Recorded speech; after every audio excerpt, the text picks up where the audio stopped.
Olá, então hoje eu vou falar sobre essa trilogia do Bernard Cornwell, que é muito especial, já ganhou meu coração, já é uma das melhores que eu li esse ano, porque é muito legal. E eu sou assim, quando eu leio um livro legal, eu quero que todo mundo leia o livro também. Então eu trouxe aqui pra falar pra vocês, porque eu quero muito que vocês leiam isso aqui, pra gente poder conversar depois. Que é tão triste a gente ler um livro legal e não ter ninguém pra conversar sobre o livro depois. Então bora lá. O primeiro livro se chama O Rei do Inverno, porque todo o livro vai acontecer, é claro, só durante o inverno. Só durante uma estação. E é aqui que a gente conhece o Arthur, mas o livro não vai ser contado por Arthur. O livro vai ser narrado por um amigo de Arthur, que era um soldado que guerreava com ele, e que vai contar aí como foi conhecer Arthur e como era o Arthur longe da batalha, assim, como era o homem Arthur e não só o soldado Arthur. E aí começa o livro com o Dervel, que é o nosso narrador. Ele é um monge, tipo um padre, assim. Ele tá lá no mosteiro e aí ele recebe a visita de uma rainha. E a rainha pergunta pra ele como foi conhecer Arthur e como foi essa vida quando o Dervel era soldado, que ele foi soldado quando era jovem. E aí o Dervel vai começar a escrever um livro. Ele escreve o livro, então essa impressão é de como se a gente estivesse lendo um documento antigo, sabe? Lendo tipo um, sei lá, aqueles rolinhos. É como se a gente estivesse lendo um documento histórico, realmente. E aí Darvel vai começar a contar como foi que ele conheceu Arthur. E aí, boa parte do livro, desse primeiro livro, é só ele falando da vida dele, de como ele iniciou na vida de soldado, e ele foi criado por Merlin, e como ele sempre ouvia falar de Arthur. Ouvimos falar que Arthur venceu uma guerra com tantos e tantos soldados, e ouvimos falar que Arthur tem uma espada que foi forjada pelos próprios deuses, essa é a melhor. E aí vai ouvindo falar de Arthur, ouvindo falar e tu vai querendo conhecer mais. E durante o livro você vai também lendo e ouvindo falar e querendo conhecer mais. Eu devorei o livro pra chegar logo na parte que a gente vê Arthur. E tem um momento que a gente vê ele. Esse momento é muito legal.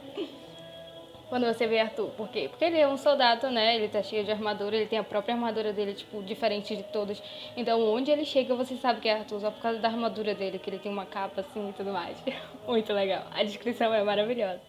E aí chega Arthur no meio da batalha, porque eles estavam perdendo a batalha. E manda chamar Arthur. Se Arthur estiver aqui, a gente vence a guerra, a gente vence a batalha. E chamaram Arthur, Arthur chegou. E aí lá, ele tá lá em cima do cavalo, todo uau, é ele. E aí o Dervel não pode ver ele, porque o Dervel, o nosso narrador, ele era só um soldado com a lança. E ficava assim, o padrão era, primeiro vinham os arqueiros, depois vinham o pessoal com os cavalos, depois vinha o pessoal com escudos e espadas, e por último vinham os lanceiros, que eram geralmente os soldados aprendizes, e era lá que estava o nosso Dervel. Então eles só viam o Arthur, tipo assim, bem à distância. E aí termina a batalha, é muito bem narrada a batalha. Foi a primeira batalha que eu li. Eu nunca tinha lido um livro de guerra e é muito legal. Eu gosto muito de filme de guerra, então quando eu vi que o livro era sobre guerra, eu já quis muito comprar e é muito legal a história da guerra. E aí termina a guerra e Arthur finalmente se mistura lá com os soldados normais, sem ser os do lance lá dele, que é só os cavaleiros. E aí ele conhece o Dervel vê Arthur pela primeira vez. E aí ele tá. Eu imaginei assim, a cena do livro, ele tá lá com o capacete dele, e tem um momento que ele tira o capacete. E aí Dervel narra como era a aparência dele. Uau! Tipo assim, em todos os filmes e séries tem um padrão pra aparência de Arthur. Tipo, é muito. São sempre parecidos, todos os Arthurs de filme e série. Alto, forte, branco. E sempre é a mesma, são muito parecidos. Então eu já sabia que Arthur tinha esse padrão no livro, mas ler a aparência dele, assim, foi muito legal. Ler como ele era, mano. Acho que foi uma das melhores partes do livro.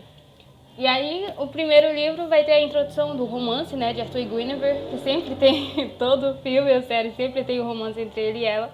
E aí ele vai conhecer a Guinevere e o Dervel vai se tornar amigo de Arthur e vai ter o avanço aí do Dervel como soldado, que ele começa como lanceiro, depois ele vai para o soldado com espada e escudo, e aí depois ele vai ter o próprio exército dele dentro do exército de Arthur, e é muito legal. E aí vem o segundo livro. O segundo livro é muito bom, ele só não é melhor que o terceiro, mas é um dos melhores da trilogia. E aí no segundo livro, né, se chama o inimigo de Deus. Por quê? Justamente porque vai ter essa guerra de religiões, que é mais forte no segundo livro. Porque Arthur é druida, seguia o druidismo, era uma religião antiga da Britânia, uma religião primitiva. E aí estava sendo implantado dentro da Britânia a religião cristã, né, trazida de fora, de outros lugares, de outros reinos. E aí Arthur não sabia como seguir, por quê? Porque a religião dele é o druida, ele foi criado por Merlin nessa religião primitiva. Mas ele, como rei, tinha que ter aliados nos outros reinos, e os outros reinos não queriam fazer aliados com quem não fosse da religião católica, né? E aí tem esse lance da religião, por quê? Porque Arthur se afirma como druida, e aí os outros reinos veem ele como inimigo da igreja, o inimigo de Cristo, o inimigo de Deus. E aqui no segundo livro também que a gente vai ter a traição da Guinevere. O lance romântico também é muito forte nesse segundo livro, mas, tipo assim, é bem básico. A história mais é sobre guerra, sobre reino, sobre como Arthur vira rei e tudo mais. Mas tem uma parte romântica aqui no livro, porque ele põe tudo a perder por essa mulher e depois ela trai ele. Esse segundo livro é de chorar muito. Eu chorei muito no segundo livro. E aí veio o terceiro, que é... Ai, meu Deus, o terceiro é o meu favorito. Eu tenho essa raridade. Pasmem. Eu tenho uma primeira edição. O terceiro livro é o meu livro favorito da estante, é o que eu mais gosto de todos os livros que eu tenho. Porque é o livro mais antigo que eu tenho, ele é de 1900 e alguma coisa. É o livro mais velho que eu tenho na estante, então ele é o meu xodózinho, assim, o meu amorzinho. Não é o meu livro favorito da vida, porque o livro que eu mais gosto é Orgulho e Preconceito. Mas esse livro aqui é muito querido por mim, então se vocês forem emprestar, tomem cuidado com esse livro, porque ele é muito querido por mim. Tá, e aí o terceiro livro é o melhor da trilogia. Por quê?